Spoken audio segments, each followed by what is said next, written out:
In these tranquil lands not far from Lebanon's volatile border with Israel, it feels like war is creeping closer by the day. Many have abandoned the olive harvest they wait for every year. There are those who remain out picking the olives for a few dollars a day to feed their families. Across the southern frontier with Israel, more and more villages appear deserted. In the town of Merjayun, a few miles from the border, the streets are quiet, many shops now shuttered. About half of its residents have packed up and left. They've heard the fighting. It hasn't hit their town yet.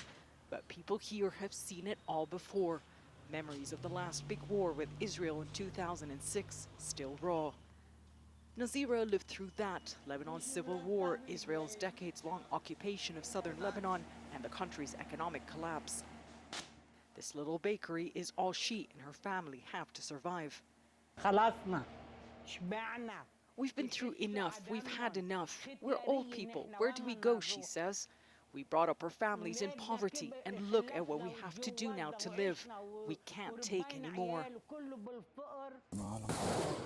For the past 2 weeks, it's been a daily exchange of deadly fire between the Iranian-backed Lebanese paramilitary group Hezbollah and Israel. Attack and counterattack, mostly contained to a 3-mile area on both sides of the border.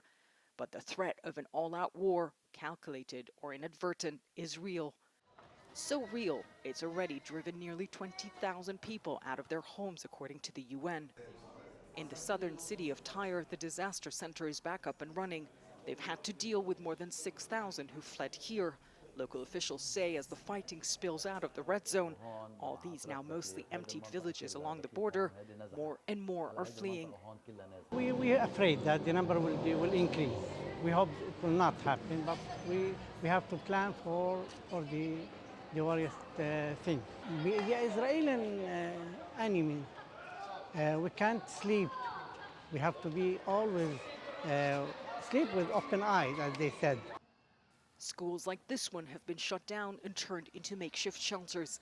With the state barely functioning and Lebanon's majority now living in poverty, they just don't have enough resources to deal with the new crisis. Many here don't want to speak to us on camera. It's the indignity brought by displacement. Amal barely made it out with only the clothes on her back when a neighbor sent her a photo of the damage her house sustained. We've endured the economic situation, stayed in our homes, she says, in the land of our parents and grandparents, all that we've worked for. I just hope it calms down and we can go back to our homes.